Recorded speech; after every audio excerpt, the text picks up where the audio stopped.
So the best pergola design ideas that we're seeing now is obviously sun exposure. They want to be able to have some type of a roof on it, but not actually be shingled.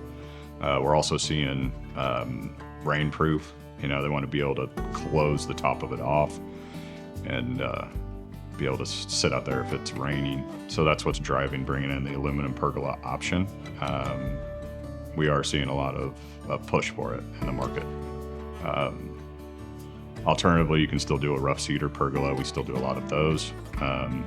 We do basically a 1x4 slat that's called a purlin across the top, and we'll put those closer together to kind of get help with sun exposure, but then you're not getting the full-on rainproof system like like a loop or aluminum pergola will. So if you're trying to customize your pergola, it's good to have a well thought out design plan.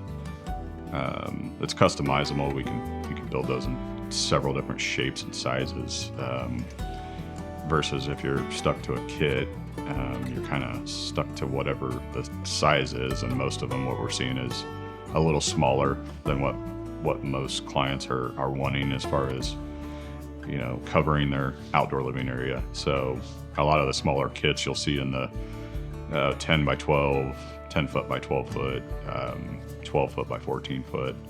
A lot of the spaces that we customize and pergola sizes can be larger, 16 by 16, 16 by 20, 20 by 20. So, a good rule of thumb is if you're doing an outdoor living area,